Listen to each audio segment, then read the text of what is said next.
Hey guys, what's going on? It's Aqatix here, finally bringing you guys a tutorial, and in this video I'm going to be showing you how to make a render like this. Now, this is a style that I found myself. I mean, I'm sure there's other people that have done it or something similar to this, but I haven't seen anybody else, any other tutorials or anything. I was just messing around in Cinema4D and I happened to stumble across this sick idea. So I'm going to be teaching you guys how to make these tubes, as well as just this overall logo text setup which I used, and I think it looks actually pretty sick. So let's get right into it. So you're going to be in Cinema4D. I'm going to bring up my... Is it recording? It is recording. Okay. So this is my setup because I'm going to be showing you guys the settings that I use for my atom array. And yes and no, to answer the yes question. It's very easy. And no, you don't need any plugins. So you can have a vanilla version of Cinema4D and you'll be able to do this. And that's a pretty sick and unique thing. And that basically shows you how many things, just the basic tools in this program, how many cool things you can do with it. So to begin with, you are going to use a spline. So you're going to use a freehand to draw, and depending on how your text is located and stuff like that, you usually want to make it accordingly. So for example, if I want a tube to be coming out behind this letter Q, I'm going to draw my spline. Sorry about any of the noise you might be hearing. There's some problems with the plumbing.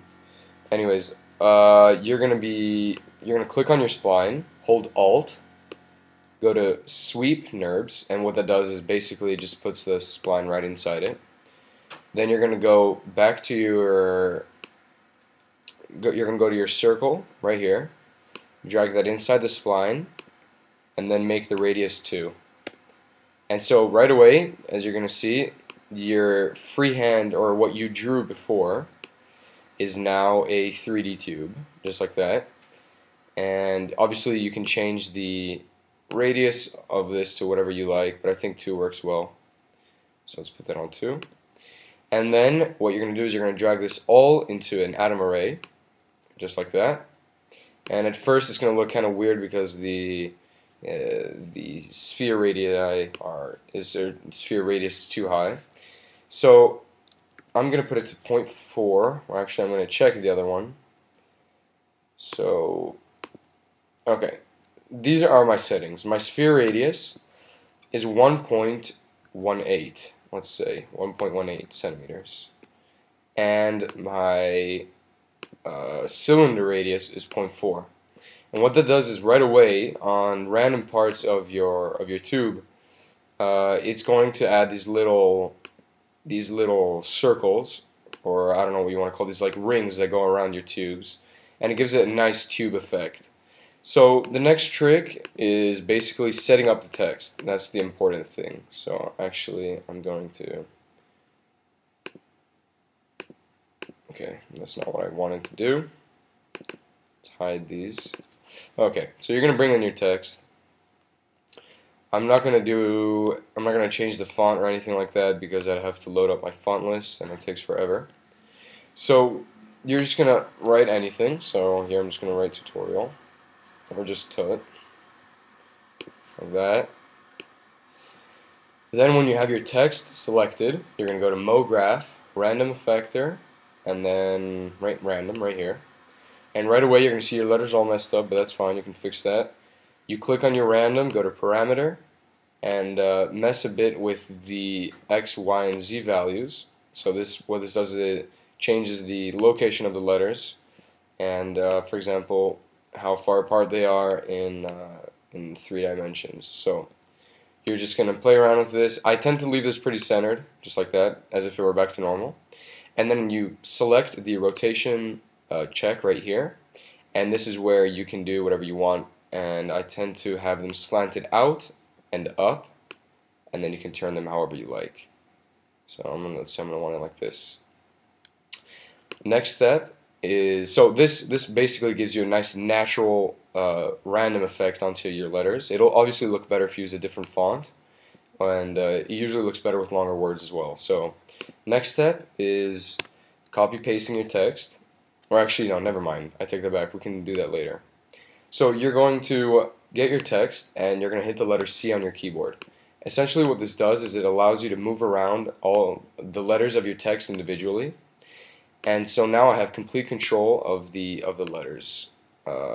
So for example, I'm going to relocate them, especially for this style. It tends to look better when the letters are very close together, nearly on top of each other, I'd say. So I'm just going to position them like so. So they are randomized like that. And there we go. And so what I do now is, now that I have my text ready, I'm going to hit this little button right here on the top right, and I choose the bottom right window. This is the bird's eye view of your text.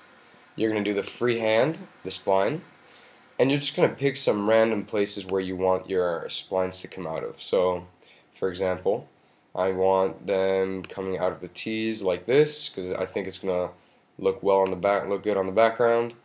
And then you're going to look at your side view of your text, which is the bottom left, and this is where you kind of do up ones like this. And the final one, it's actually, this is kind of the harder one of them. Basically, here you're just going to do, it's going to loop through your text, so you're going to want to make sure you get it through your letters like so. And then you can just go back to your normal window. You're going to see they're all going to be messed up because of your view. That's fine, you can always change that later. So I'm actually not going to use that one. And this is the one that's going to be looping through my text. I'm just going to rotate this so that it's facing like that. There we go. Push that back a bit, and then we're just going to essentially, I'm gonna cheat here, but you're gonna redo the same, or actually, I guess I can't do that. You're gonna do the same thing. You're gonna hold Alt, go to Sweep NURBS, bring in a circle, which is under your spline menu. Make sure the radius is 2. Hit Enter. Drag it in between the spline and the sweep, and I'm actually just gonna duplicate this. It's going to be easier. So there we go. Copy paste, and we're just going to drag in the other splines. So as you can see, make sure the order is correct. You need to have the circle, then the spline. Let's see if I can get this to actually work. There we go. Same thing here. Spline is after. Let's copy paste this one more time. There we go. And I'm gonna copy paste my atom array right here. 2, 3, 4, and just drag in all my sweep NURBS like that. And so now, if they won't disappear for you, they just did because I had my options selected that way. And so now, as you can see, you have your tubes, just like that.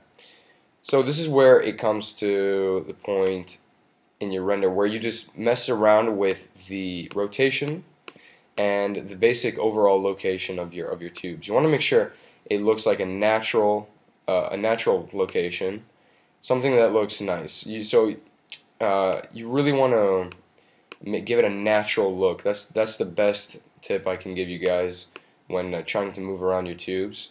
Have it go like through your letters, inside and out, like looping through different parts of your text. It just gives it a better look. For like here, I had it coming out of the letter D, just like that, looping around the letters, having multiple like foreground and background layers. And what I did was, for the team renders, I had the team logo behind it, slightly rotated it upwards, and then had small variations or small copies of the logo on tiny tubes as if they were arms that was part of the render, just like here and here and here. So and right there. So basically that's pretty much it. The final step is going to create a fillet cap for your text. So after you're done rotating all your letters, you're going to select all after duplicating it, that is. So now I have 2 copies of it. So the duplicate, you're just going to select all your layers, go to caps, go to fillet, turn it down to 1 centimeter radius on each, and then you can apply any color that you like. So just like that, you have created your tube setup. And obviously this is a very poor example of what you can actually do, but there are so many variations for this. For example, the quasi one, this is the Synergy Murda. I had horrors. There's so many different ways of doing this, and it really comes down to how well you position these tubes. So make sure you make it look natural. Have them be in a lot of different places. Don't overdo it though. And yeah, that's pretty much it, guys. So if you enjoyed and this helped you out, and you'd like to see more tutorials like this, make sure to drop a like and definitely a comment and subscribe if you liked it. And yeah, that's pretty much it, guys. Peace out.